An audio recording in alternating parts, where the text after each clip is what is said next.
Out and about for Nutrien and getting about a bit of the countryside here in outback New South Wales. Catching up with Jackie Gibson firstly. Hello, Jack. Hi, how are you, Paul? Welcome. Thank you very much. For people who aren't aware, whereabouts are we? And I'm one of those people that's not exactly sure where we are. You're in Young. So you're in the Riverina, just a bit further north of Wagga, just before Cowra. 2 hours to Canberra. 2 hours to Canberra, 2 hours to Bathurst, 2 hours from Wagga. Yep, 2 hours from Wagga. We're right in the middle. Yeah. It's a lovely part of the world here. You were just saying, how many acres we got here, like on this farm? On this particular farm, we've got nearly 200 here, and then another 40 acres across the road. And it's a big operation success story. It's taken a few U-turns. There's some stay-in boxes, if you like, at the front that Mum's done them up as part of the garden, pretty much. Like they're not there to house any stallions. You've done a lot of changes over the journey with Success Stud, haven't you? We have. We've started off with the stallions standing. It started with my parents had the big property up in Queensland, and then we came down here and we had 4 stallions at one stage. Then we just, with the advent of transported semen and the expense of buying the good horses out of America now, that's where our stallions were coming from. We thought, we'll put that stallion money into improving our broodmare band. So that's where we've gone down that track now. And how has that worked for you? I mean, it's always raising awareness, I suppose, for people that may be breeding. They're not sure which way to go. How has that worked for you? And do you enjoy it better this way? I think I do. I think I do enjoy it, and it has worked. We've got some lovely brood mares around us now, some imported mares, and I think the change of direction's been good.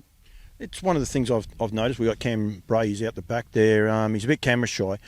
A lot of people now are looking for that, I suppose, better broodmare band or different broodmare band.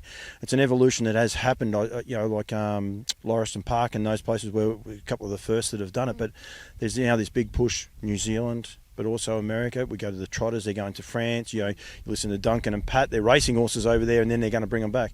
Australian harness racing is on an upward spiral as far as the breeding goes, and it's exploding, really. Oh, absolutely, and I think too now that we're starting to have some of our colonial stallions coming through. Well, I guess Cam would attest to this as well. We started off really with in our local era or young era, I suppose, was Christian Cullen was the start of that, Courage Under Fire and so on. So I think, we definitely are. And our broodmare lines and our stallion lines, they've all been, sourced from America and Europe anyway. So it's an evolution that we would be going forward as we are now. Are you a breed Nazi, I suppose? Do you just sit there and just always doing the breed, or is it just you try and tune out from time to time over the year and then get to it when it comes to breeding season? Jocko would probably tell you I'm a breed Nazi or so on, but no, I don't think so. And I look at it more on a mare's conformation and her temperament, and just sort of work it out from there. But you've got to if you don't switch off at some part of the year, you would go completely nuts or bonkers, worse than what you are just normally. Jocko was just saying there before he got you going mountain bike riding, but there's some rumour that you might have been still left against a tree if it wasn't for some intervention. Yes. Well, that was early on, and I was trying to impress him. Those days are gone? They're finished. We notice he's over there cleaning the boxes. He's got it all sorted. He has got it sorted.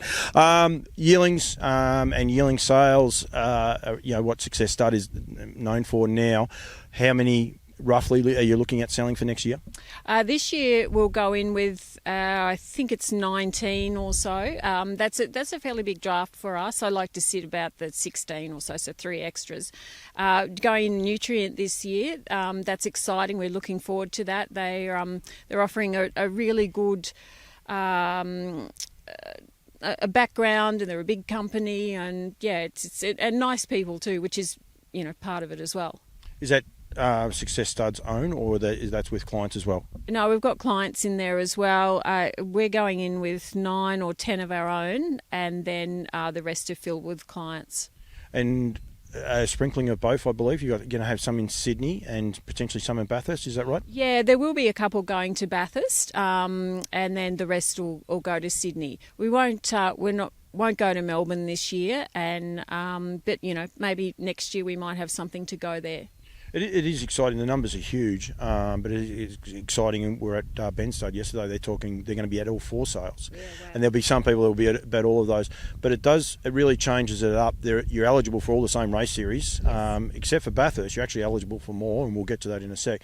But it is exciting. But the options also of placing your mares, like you'll have some mares with better form line in Victoria. Yep. You'd have others that have just, the Victorians wouldn't know them, so there's no point taking that horse down there. That's exactly right. And then also when you go through and where they sit in the catalogue can have a large bearing as well. If you've got something that starts with A and you're going to start with A, it's about, I might go to the other sale because it's starting with, K, something like that. So it's a management thing. You've got to really look at things and just see balancing act. And because of live streaming, and I know we couldn't get here earlier because you had a Zoom meeting, the world has totally changed through COVID. So people are aware of it. Live streaming, people in New South Wales can still buy a horse in Victoria watching it live. Absolutely, they certainly can, and it's changed too with the way that we market. Talking about live streaming and so on. People can see horses in the paddocks and going along that way, so they haven't actually got to come on farm as much anymore. Although we love having them here.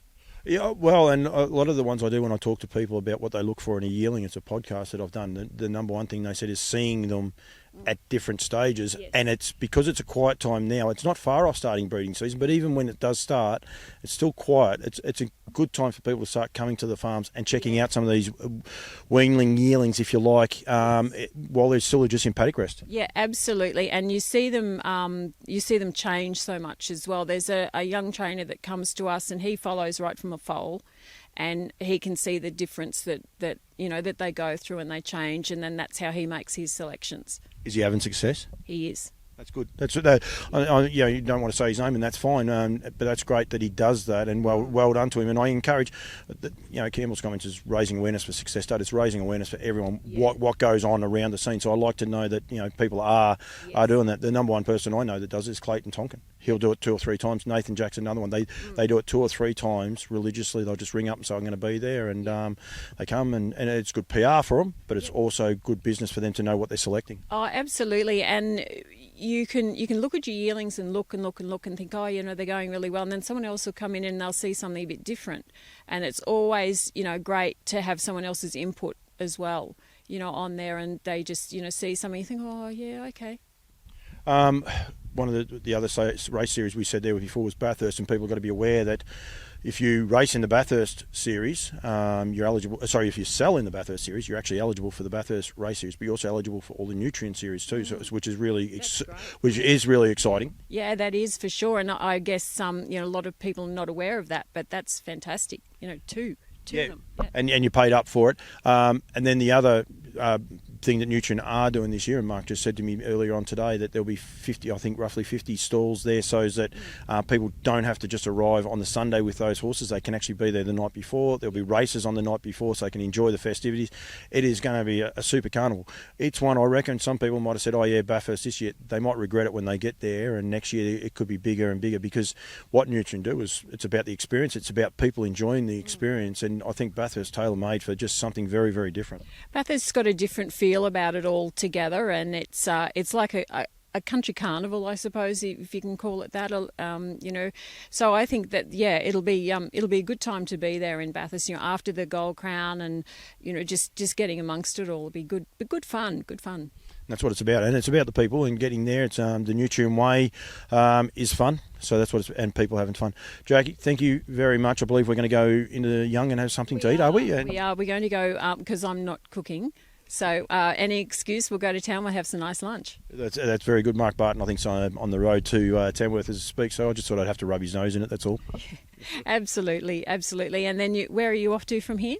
We'll be at Bathurst tonight. We're going to go to Bathurst tonight. We'll do On Loose Lines live from there, and then we'll end up in Tamworth Thursday. So yeah, a bit of a big trip for us, but a bit of fun and covering, trying to catch up with as many people as we can. And I'll be back a couple more times before Christmas. So anyone saying they're missing out, don't worry, we'll get there. It's can be a bit tricky. There's a lot of ground to cover, but it's getting out there and raising the awareness. So thank you very much for joining me, Jack. Thank you, and so pleased that you could come to success. Thank you.